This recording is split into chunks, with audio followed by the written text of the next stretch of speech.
The news radar में आप सभी का स्वागत है। मैं हूं मुनीश सूद।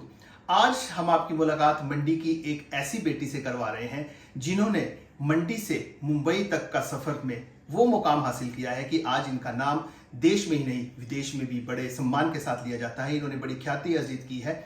इनका जो फील्ड है, इनकी जो सब्जेक्ट है वो क्लाइमेट चेंज, पर्यावरण संरक्षण, सस्टेनेबिलिटी, ग्रीन बिल्डिंग कंसेप्ट, कुछ इस तरह की है, कुछ टेक्निकल सब्जेक्ट है इनका।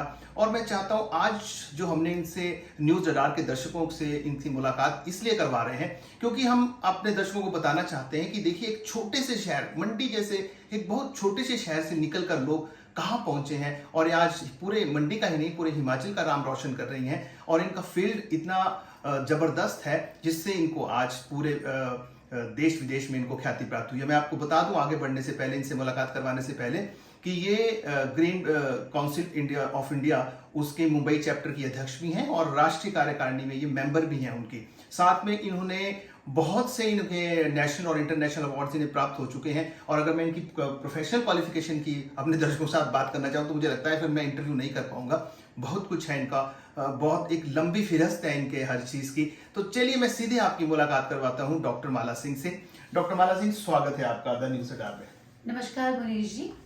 सबसे पहले तो मैं आपकी तहे दिल से प्रशंसा करती हूँ कि आपका ये जो चैनल न्यूज़ रडार, इसके माध्यम से आप ने मुझे यहाँ बुलाया और आप अपने दर्शकों के साथ एक मुलाकात करने का मौका दिया। मैं इसके लिए आपका बहुत बहुत धन्यवाद करती हूँ। और क्योंकि मंडी शहर के साथ मेरा खुद भी एक खास जुड़ाव है, मैं यहीं पर पली बड़ी हूँ, यहीं पे पैदा हुई हूँ। तो क्योंकि मेरा ग्रास रूट मतलब मेरा रूट्स ही यहीं से है, तो मेरे लिए मंडी एक बहुत महत्व रखती है। भले ही मैं मुंबई में रहती हूँ बट मंडी की एक मेरे मंडी से पढ़ी आप? मंडी से मंडी कॉलेज से ही पढ़ी हैं? बिल्कुल, मैंने ग्रेजुएशन यहीं से की है। फिर उसके बाद मैं रुड़की में भी मैंने अपना मास्टर ऑफ फिलोसफी एंड जो भी मेरी एनवायरमेंटल स्टडीज फिर आगे पढ़ते गए फिर शहरों में घूमते रहे, काम करते रहे आगे। वो एक तरह से फिर कार्रवाई जर्नी आगे बढ़ती रही। लेकिन मंडी के साथ ऑफ कोर्स मेरा एक खास जुड़ाव होगा क्योंकि मैं यहीं की हूँ और मुझे बहुत प्राउड फील होता है कि मैं मंडी हिमाचल प्रदेश की। अब देखिए हमारे दर्शकों की उत्सुकता बनी हुई है कि आखिरकार माला सिंह करती क्या है। और मैंने जब आपसे डिस्कशन भी की इंटरव्यू से पहले, वो सब्जेक्ट मेरे लिए भी थोड़ा मुश्किल था। तो माला जी, जैसे हमने आपको दर्शकों को बताया कि आप क्लाइमेट चेंज से जुड़ी हैं, पर्यावरण संरक्षण से जुड़ी हैं, ग्रीन बिल्डिंग कंसेप्ट से जुड़ी हैं और नेट जीरो भी कोई चीज होती है उससे भी आप जुड़ी हैं। ये सब चीजें क्या है, आप प्लीज हमारे दर्शकों को बताएं। Thank you Manish ji. सबसे जो इम्पोर्टेंट बात है जो आपने बोला कि मैं इन सारे सब्जेक्ट से जुड़ी हूँ और ये सब्जेक्ट अपने में ही बहुत महत्वपूर्ण है, मेरे लिए नहीं, आपके लिए नहीं, बल्कि सबके लिए और आपके ऑडियंस के लिए भी। बिल्कुल।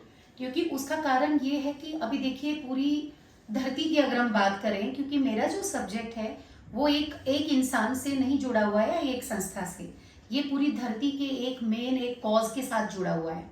क्योंकि अभी आपने सुना होगा कि कुछ सालों से बहुत एक प्रचलन हो रहा है, लोग बातें कर रहे हैं पर्यावरण असंतुलन की, लोग बातें कर रहे हैं ग्लोबल वार्मिंग की। बिल्कुल। तो ये बातें जो है अभी ऐसे कोई फैशन बज़वर्ड नहीं है, ये बातें हकीकत हो गई हैं। और हकीकत जब मैं कह रही हूँ ना, तो आपने देखा होगा हिमाचल प्रदेश में ही आज बैठे हैं और इंटरव्यू यहीं कर रहे हैं। अभी आपने कुछ सालों से देखा होगा कि हिमाचल प्रदेश में भी किस तरह की पर्यावरण असंतुलन के कारण जो टेम्परेचर में, जो तापमान में जो चेंजेस आई हैं, आप देख रहे होंगे कि गर्मी में इतनी गर्मी हो जाती है, हीट वेव्स ज्यादा हो रही है छोटे छोटे शहरों में। फिर आप देख रहे होंगे कि कुछ ऐसे लैंडस्लाइड्स और कुछ इस तरह की प्राकृतिक मैं कहूंगी आपदाएं आई हैं हमारे हिमाचल में। लास्ट ईयर बहुत ज्यादा रेन्स थी, इतना नुकसान इस प्रदेश को हुआ। इस साल रेनफॉल्स बहुत कम हुई और अब तो बिल्कुल सूखा पड़ गया। यही तो एग्जैक्टली मैं कहना चाह रही हूँ। तो आप कैसे इनको चीजों को, आप क्या करती हैं इन चीजों को, कैसे आप संतुलन? तो पहले तो बात ये है मैं करती क्या हूँ और उपाय क्या है, वो एक अलग बात है। पहले तो दर्शकों को ये समझना पड़ेगा कि ये सब हालात क्यों हुए।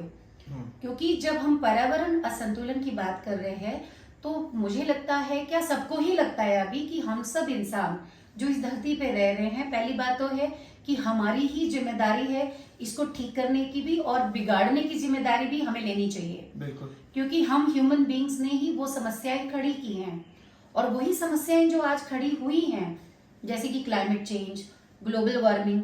तो मैं ये बताना चाहूंगी दर्शकों को कि क्लाइमेट चेंज है क्या। पहले क्लाइमेट चेंज जो है वो एक पर्यावरण के अंदर, जिस तरह से इन्होंने अभी बताया मुनीश जी ने, कि बारिश ज्यादा हो रही है, उसका मतलब है कि प्रेसिपिटेशन रेट ज्यादा हो जाता है, कभी कम हो जाता है, कभी सूखा पड़ जाता है।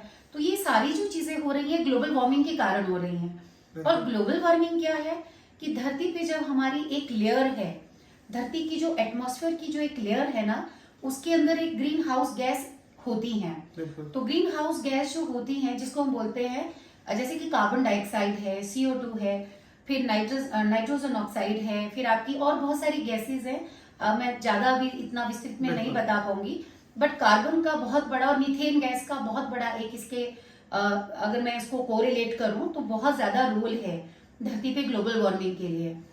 और अगर ग्लोबल वार्मिंग का फिर जो रीजन क्या है, उसका कारण क्या है, जैसे कि आप देखेंगे कि 1760 मतलब 1760 जो कि हमारा एक प्री इंडस्ट्रियल एरा था, जब इंडस्ट्रियलाइजेशन नहीं हुआ था धरती के ऊपर, तो उस वक्त हमारा वातावरण भी साफ था, ये समस्याएं भी नहीं थी, हमारे एटमॉस्फेयर में कोई हलचल नहीं थी, कोई प्रॉब्लम नहीं थी, ना ही ऐसे कोई मुद्दे थे ग्लोबल वार्मिंग और क्लाइमेट चेंज।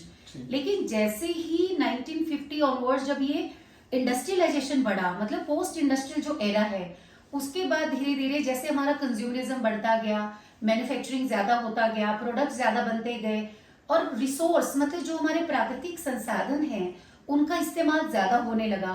क्योंकि हम लोग आज की डेट में अगर हम अपना लाइफस्टाइल भी सोचें तो हम एक चीज से सेटिस्फाई नहीं होते हैं, हमें हर चीज में हमें डिफरेंट डिफरेंट प्रोडक्ट्स चाहिए, मतलब एक लाइफस्टाइल ऐसी हो चुकी है कि हमें अपना लाइफस्टाइल को हमें लगता है कि एनहेंस करने के लिए हम ज्यादा से ज्यादा प्रोडक्ट्स का इस्तेमाल करते हैं। अब मल्टी प्रोडक्ट्स की बात कर रही हूँ मैं, एक प्रोडक्ट की बात नहीं कर रही। मतलब आप देखें तो कंज्यूमरिज्म जब बढ़ता है वो हर प्रोडक्ट की मैं बात कर रही हूँ। और हर प्रोडक्ट कहाँ बनता है आपका, वो मैन्युफैक्चरिंग प्लांट में बनता है। मैन्युफैक्चरिंग प्लांट में बनता है तो रॉ मटेरियल कहाँ से आता है, वो धरती से ही आता है ना। तो जितनी भी ऊर्जा का इस्तेमाल होता है उसके अंदर, जितना भी पानी का इस्तेमाल होता है, और जो माइनिंग के जो रिसोर्सेज लगते हैं, जैसे रॉ मटेरियल, जो हमें रॉ मटेरियल उसके अंदर लगता है, ये सारा कहाँ से आता है, धरती से ही आता है ना। बिल्कुल। तो धीरे धीरे होता क्या जा रहा है कि धरती के ये प्राकृतिक जो संसाधन है, ये हमने इतना इस्तेमाल कर लिया पोस्ट इंडस्ट्रियल एरा में, ज्यादा हो गया।